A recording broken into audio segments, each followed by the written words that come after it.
Olá, a gente segue no mês da consciência negra e no Café PT de hoje a gente vai falar sobre o trabalho doméstico precarizado. De acordo com a pesquisa PNAD, a maioria das trabalhadoras domésticas no Brasil é negra e recebe menos do que um salário mínimo por mês. Para falar sobre esse assunto, a gente conversa com a juíza do trabalho, Maria José Rigotti, conhecida como Jo Rigotti.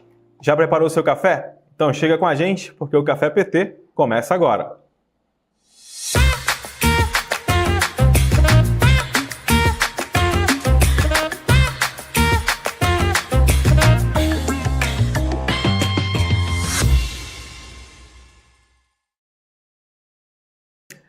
Doutora Jo Rigotti, seja bem-vinda ao Café PT, como vai?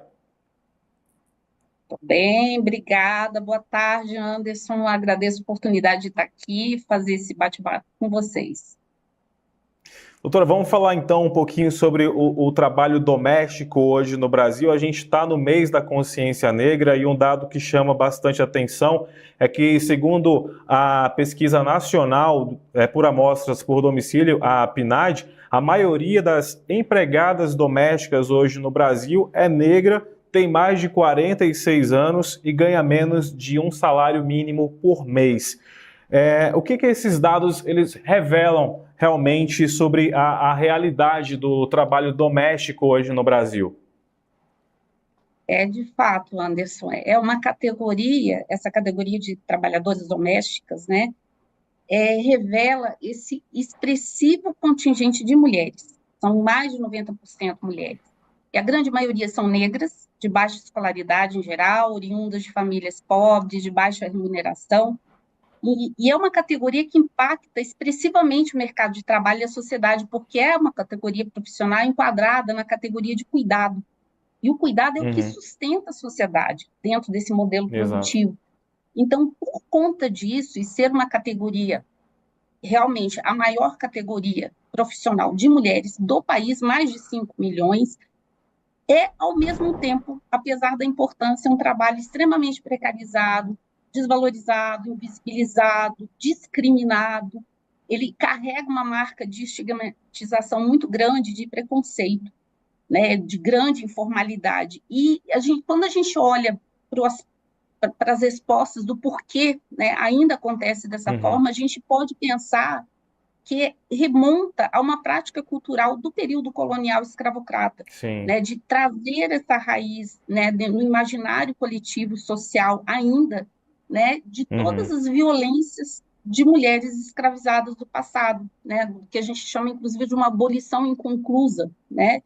Então Sim. há ainda no imaginário social, culturalmente, marcas que carregam para essa categoria e que resultam, inclusive, na precarização legislativa também, né?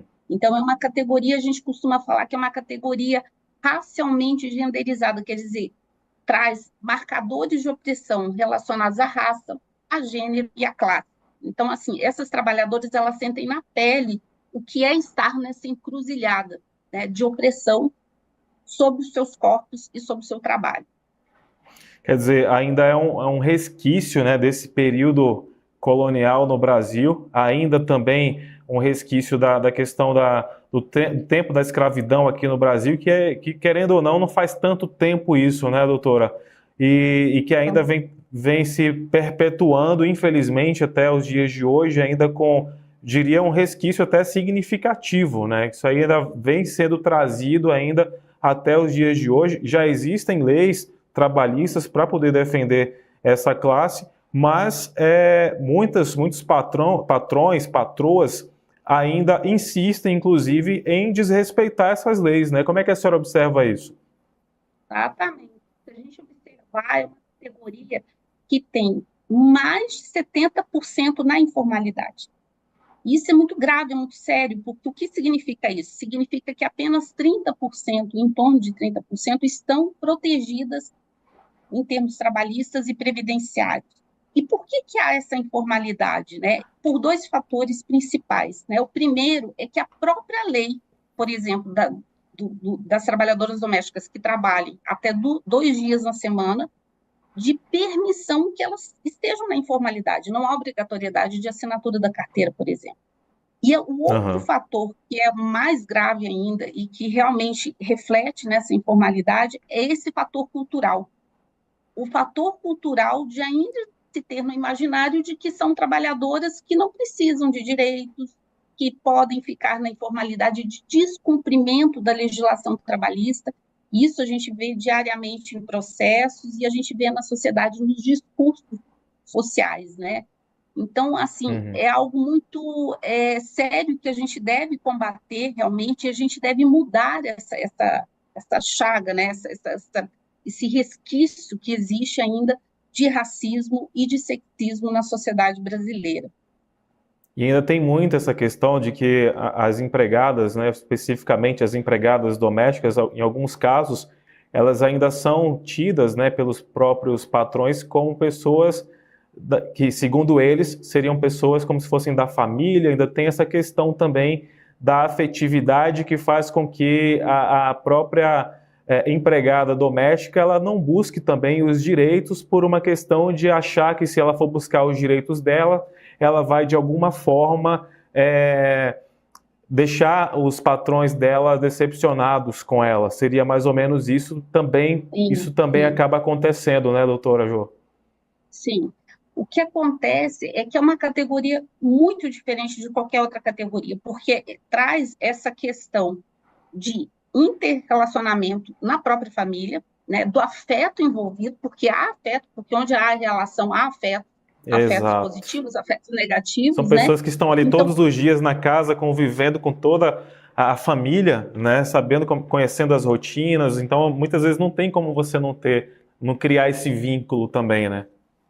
sim, há um vínculo muito forte, e ao mesmo tempo há muitas vezes um sentimento de gratidão, mesmo sendo explorado, mesmo Isso. naqueles casos de trabalhadoras resgatadas do trabalho análogo à escravidão, há esse sentimento, né, de uma certa gratidão, porque muitas vezes é um único referencial, no caso do trabalho análogo à escravidão, um único referencial que essa mulher tem, né, de afeto e de família, porque lhe foi roubada, né, toda uma vida nesses casos extremos de escravidão, mas, no geral, o Aham. trabalho doméstico, ele realmente ele tem peculiaridades muito diferenciadas, né, que fazem com que também permaneça culturalmente esse descumprimento de legislação trabalhista.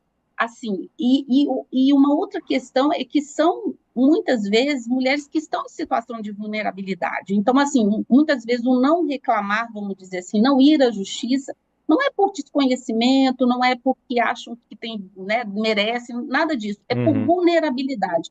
Não se consegue, às vezes, sair daquela condição vulnerável a que estão submetidas com medo de realmente ficarem desempregadas e não terem o próprio sustento. Sim. Então, é um problema social muito grave, muito sério, né? E que exige também campanhas muito sérias para que haja conscientização da importância, né, de se respeitarem os direitos trabalhistas e previdenciários dessas mulheres, né, na grande maioria mulheres, inclusive Uhum. de dar importância a esse trabalho que é feito, que é um trabalho, como eu falei, ele está inserido dentro da categoria de cuidado. E a categoria de cuidado é o que sustenta a sociedade brasileira nesse modo de produção capitalista, né? A Aham. produção capitalista, ela demanda que haja um trabalho que é um trabalho de cuidado de reprodução social, que a gente chama tecnicamente de reprodução social, que é feito em grande maioria, porque culturalmente no sistema patriarcal é atribuído às mulheres, né, o trabalho doméstico, e as trabalhadoras domésticas que são profissionais, né, que são remuneradas, elas carregam esse ideário patriarcal de desvalorização desse trabalho do cuidado. Então, assim, há que se ter realmente um esforço muito grande da sociedade, do governo, do poder público, né, para que se altere essa condição e que se possa ter realmente um trabalho digno, decente, que elas sejam respeitadas como profissionais que são, né, e merecedoras, obviamente, de todos os direitos e proteções, né, dentro do que estabelece a nossa Constituição Federal. Você continua com a gente, porque depois do intervalo a gente continua falando sobre a precarização do trabalho doméstico no Brasil com a juíza do trabalho, Jo Rigotti. Café PT volta já já.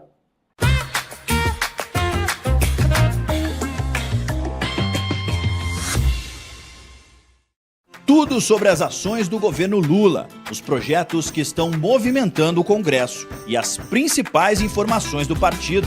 Se é notícia para o trabalhador e para a trabalhadora, está no Jornal PT Brasil.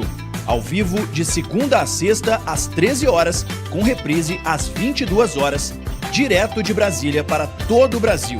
Assista pelo canal do PT no YouTube, PT Sat, canal 1313, Rádio PT ou nas plataformas de streaming da Rádio PT. O que é notícia no Partido dos Trabalhadores e das Trabalhadoras está no Jornal PT Brasil.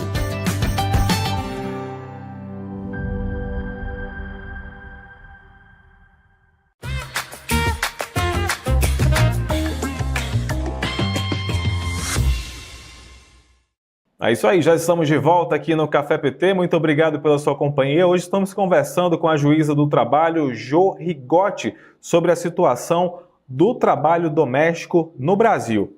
E é como a senhora falou também, né, aquela questão de tentar, inclusive, mitigar essa cultura, né, que vem de séculos aqui no Brasil, se perpetuando. Então é preciso que a população também se conscientize disso de alguma forma, para que isso, aos poucos, mas de uma forma rápida, inclusive, possa ter essa mudança significativa aqui no Brasil, né, nos próximos anos, e que esse trabalho ele deixe de ser realmente um trabalho precarizado e possa se tornar um trabalho como qualquer outro, com todos os direitos que as pessoas possam ter realmente. Agora, doutora Jo, a senhora também desenvolve trabalhos no Programa Nacional de Enfrentamento ao Trabalho Escravo, né? Aqui no Brasil também, o trabalho de pessoas e ao tráfico de pessoas e de proteção ao trabalho do migrante. Dentro desse contexto, inclusive, me fazia uma pergunta até a nível de esclarecer, principalmente para as pessoas que trabalham, né, em ambientes domésticos no Brasil, de que forma, por exemplo, que eles podem identificar que eles estão trabalhando, mas de uma forma abusiva, eu diria assim, uma forma realmente precária, sem que eles tenham direitos. Como que eles podem realmente identificar que estão sofrendo abusos no trabalho, que estão deixando de obter os direitos dele, e eu diria até mais, eu diria além, que estão inclusive sendo análogos à escravidão, né? Estão trabalhando de forma análoga à escravidão. Como é que a senhora poderia informar para essas pessoas que elas estão vivendo nessa situação e de que forma também que elas poderiam obter, né, procurar os seus direitos para ter essa situação resolvida? Olha, em relação ao trabalho análogo à escravidão, né, o trabalho doméstico análogo à escravidão, né, as características dele não são exatamente como era no passado da privação do ir e vir, né, na grande maioria. Certo. Na verdade, são correntes invisíveis. Então, se a pessoa ela não recebe, ela está trabalhando, ela tem condições precárias de moradia, ela tem condições precárias de alimentação, ela realmente, apesar do discurso como se fosse da família, ela não faz parte da família, ela não usufrui nem mesmo da herança, ela não usufrui das mesmas condições daquelas outras pessoas, ela não teve educação da mesma forma que os filhos, né, dos seus empregadores, né, tiveram, a saúde também é desrespeitada, tudo isso caracteriza o trabalho doméstico análogo à escravidão. Agora, o que acontece muitas das vezes, exatamente por essa condição de vulnerabilidade e porque essas mulheres muitas vezes não têm outros parâmetros de afeto, de família, e todo o laço social é cortado exatamente por essa condição em que ela é colocada, ela mesma, ela não consegue muitas vezes se perceber sendo vítima desse crime.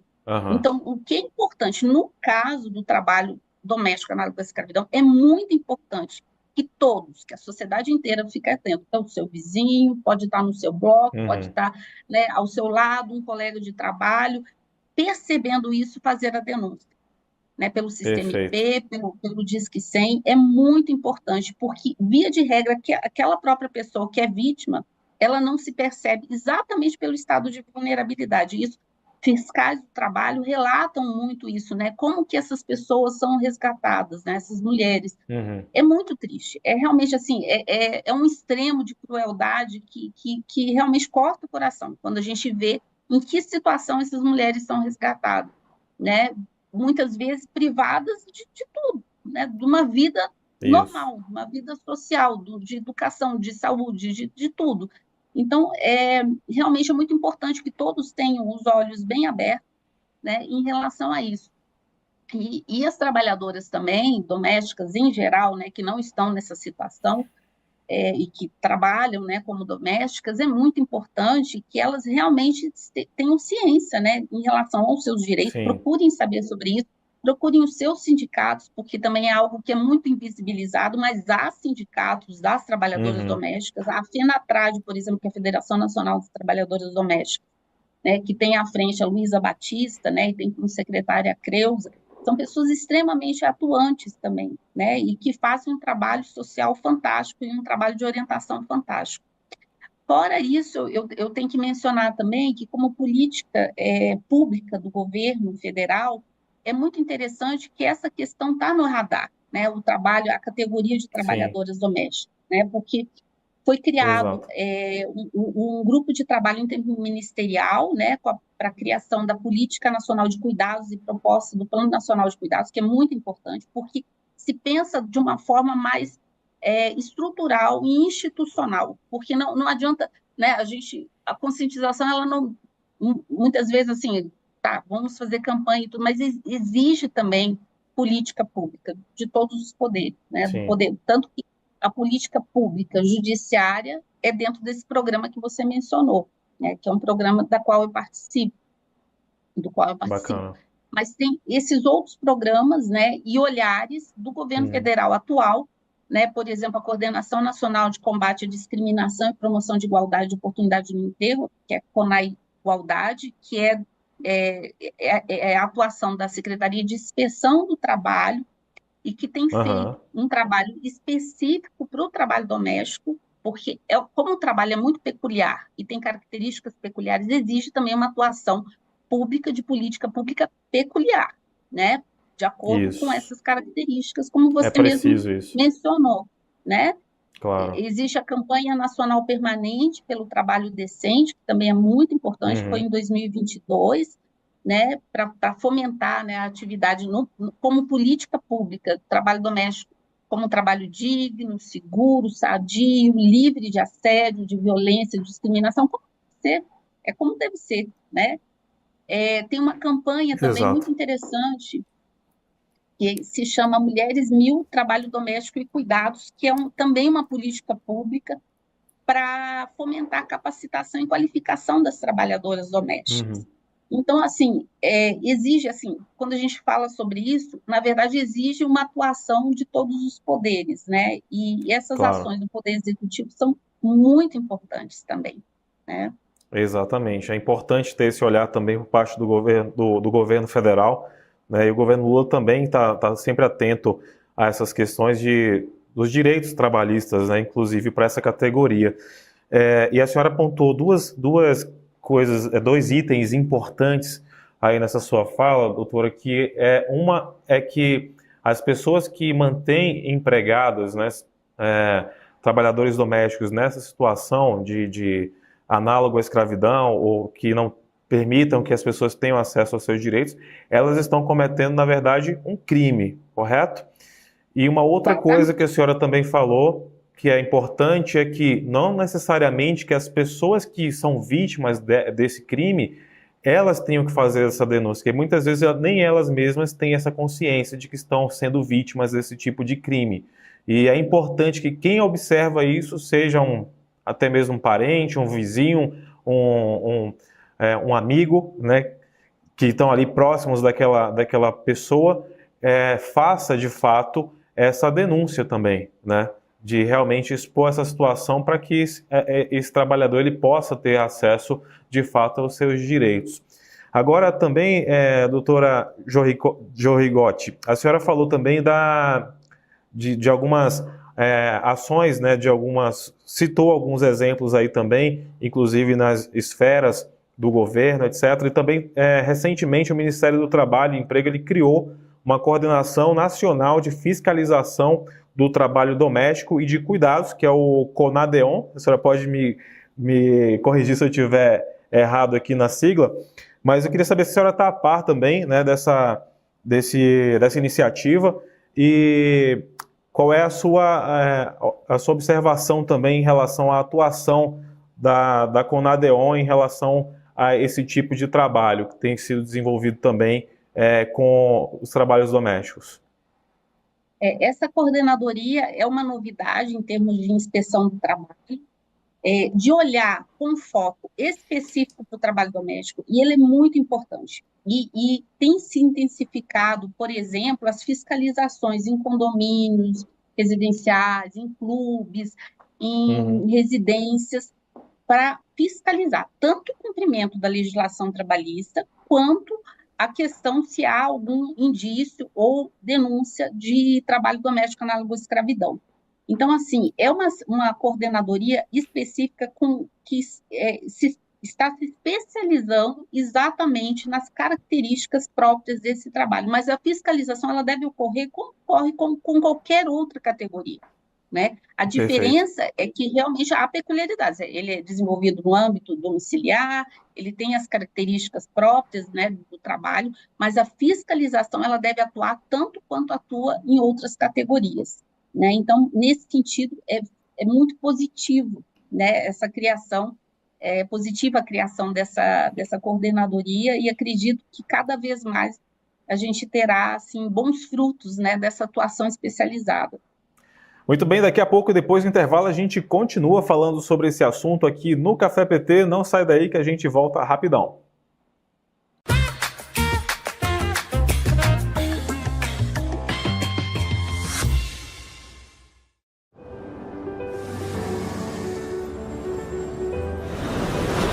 O Brasil está de volta.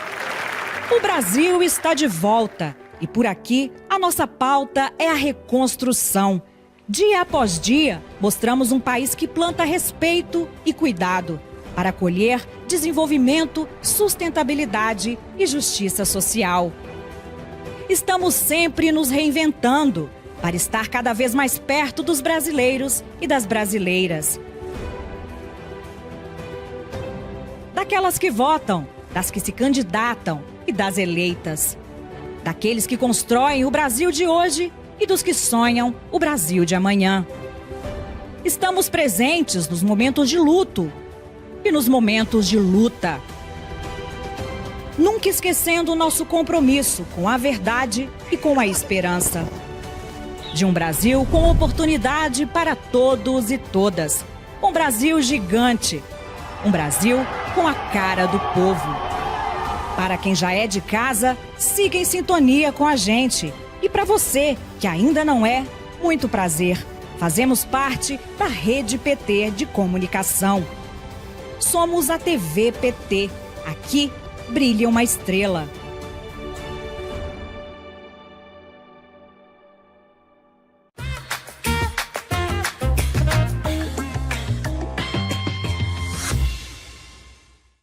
Já estamos de volta aqui no Café PT. Hoje estamos conversando com a juíza do trabalho, Jo Rigotti, sobre a realidade do trabalho doméstico no Brasil.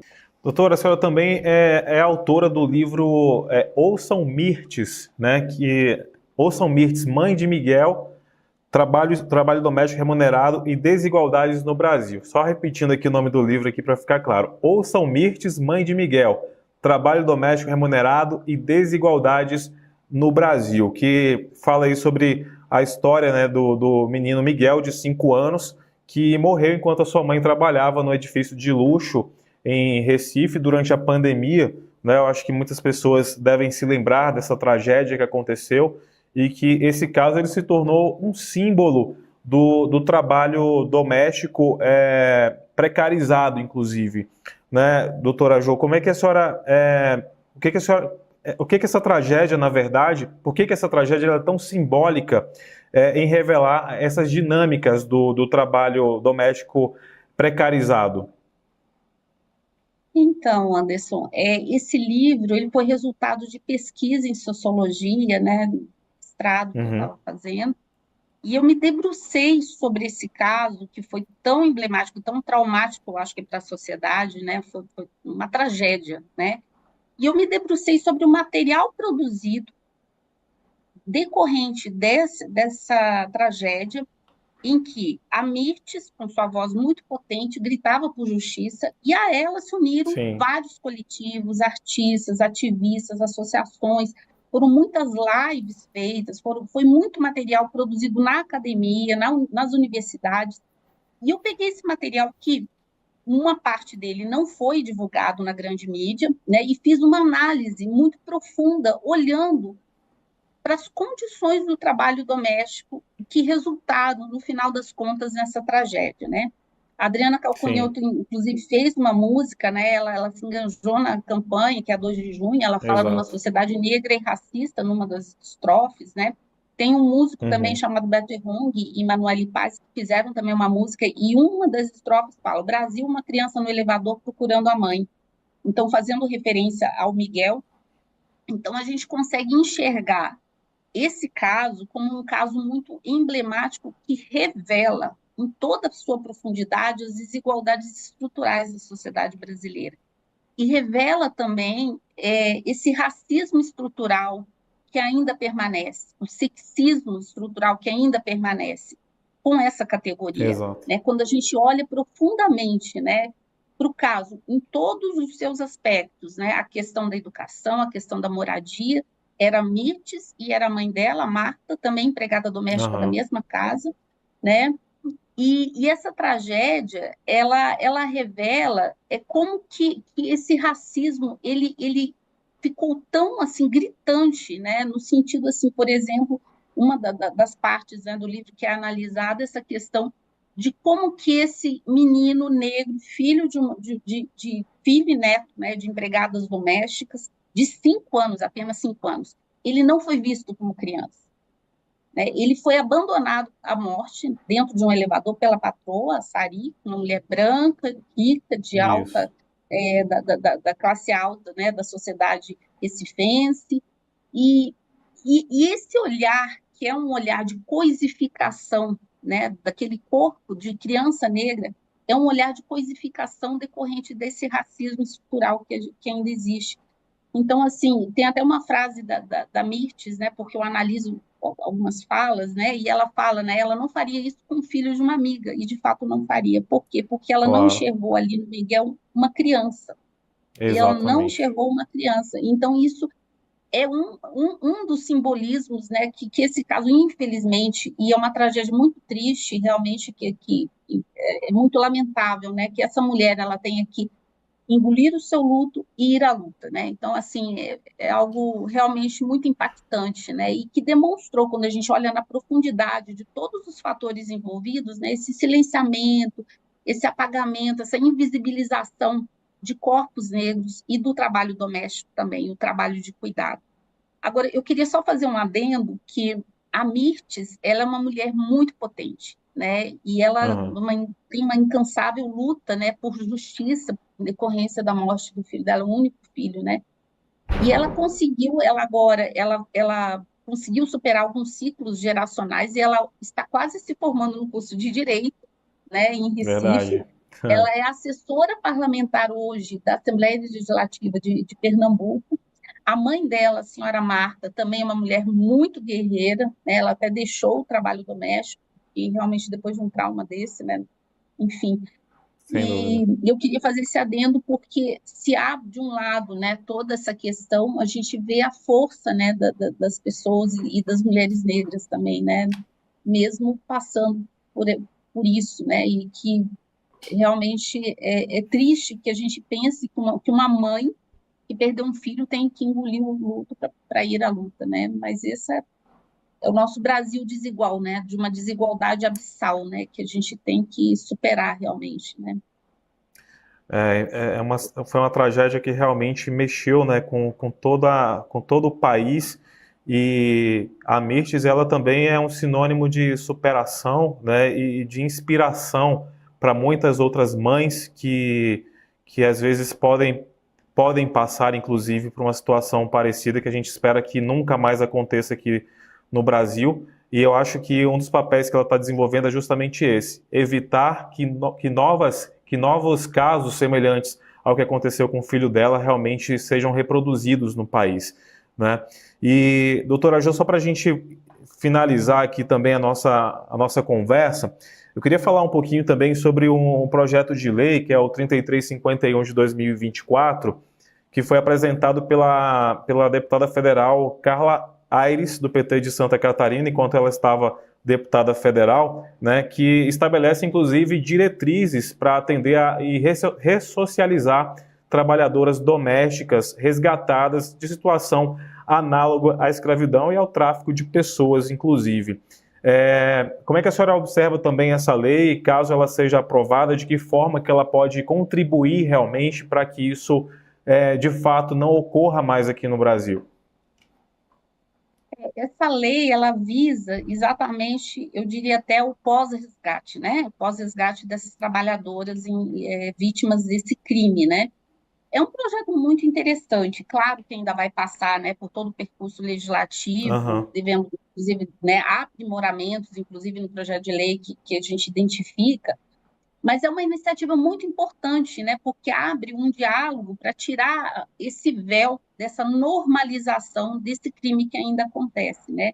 E é importante porque demonstra essa necessidade de estabelecer diretrizes para essas ações do pós-resgate, né, de ressocialização, né, e de também envolvendo várias instituições, né, no sentido de dar realmente uma assistência integral, uma reparação integral a essas pessoas, não só mulheres, né? A gente fala sempre mulheres porque é mais de 90%, mas há também resgate de trabalhadores domésticos, né? Um ou outro caso também. Então, tanto mulheres quanto homens. E esse projeto de lei, ao que eu sei, né, pretende se chamar, se for aprovado, como Lei Sônia Maria de Jesus, em homenagem àquela mulher que foi resgatada em condição análoga à escravidão em Santa Catarina, né, na casa de um desembargador, e que depois acabou, inclusive, retornando, e, enfim, há toda essa polêmica Sim. envolvendo uma questão também muito trágica, né, porque era uma mulher com um problema de surdez que não foi socializada, ela não foi sequer aprendeu Libras, né, a linguagem de Libras, ela foi criança para essa casa, não teve assistência médica, não teve assistência psicológica. Então, assim, é um caso muito trágico. Aliás, todos os casos de resgate de trabalhadores domésticos sempre é muito trágico, né?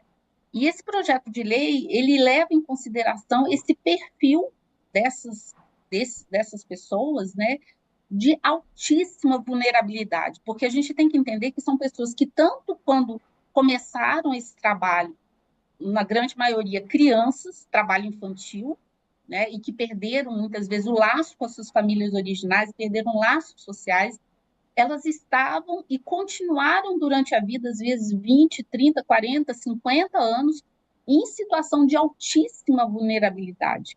E isso exige Exato. uma atuação do poder público em muitas frentes e muitas dimensões. Então, atendimento psicossocial, atendimento psicológico, atendimento de saúde, de moradia. E esse projeto de lei busca evidenciar isso, né? De trazer esses aspectos de proteção da saúde física, mental, social, as medidas todas necessárias para ressocializar essas mulheres, né, e essas pessoas, não só mulheres, né. Agora, é até Isso. interessante colocar também que quando a gente conversa e vê, né, os dados dos auditores fiscais que fazem esse trabalho especificamente com trabalhadoras domésticas, né, quando eles mostram o pós-resgate e depois de um tempo, como a vida dessas mulheres se transformou, chega a ser muito emocionante, né? Algumas que depois conseguem retomar a vida social, conseguem retomar laços de suas famílias originais, conseguem finalmente respirar e ter vida. Então, realmente os resgates têm que continuar acontecendo e a gente tem que ter essa proteção do poder público em todas essas dimensões. E Claro. esse PL realmente vem em boa hora, trazendo esses aspectos. É dar dignidade realmente, né, para essas pessoas, Exatamente. independentemente da idade que elas tenham. É reconhecer a dignidade, né? Assim, a gente costuma falar que a dignidade todos nós temos, né? Só que tem que ser reconhecido, tem que ser Sim, realmente fomentado, né? Então, claro. esse projeto de lei, claro, precisa talvez de algum aperfeiçoamento, né? Eu acho que vai ter muita discussão ainda, mas vem em boa hora, com certeza. Doutora Jo Rigotti, quero agradecer muitíssimo a sua participação aqui no Café PT com a gente. Foi maravilhoso poder conversar sobre esse assunto, que é um assunto que ainda envolve toda a sociedade brasileira, independente do estado do Brasil, né, e precisa realmente desse trabalho, dessa sua atuação, inclusive, né, para que cada vez mais as pessoas tenham acesso aos seus direitos trabalhistas, independentemente de onde estiverem atuando. Né? Então, muito obrigado pela sua presença, sua participação aqui com a gente, e a gente espera encontrá-la em outras oportunidades aqui na TV PT, inclusive, e também aqui no Café PT. Eu que agradeço a oportunidade, foi uma grande honra participar desse bate-papo. Obrigada, Anderson. Um grande abraço.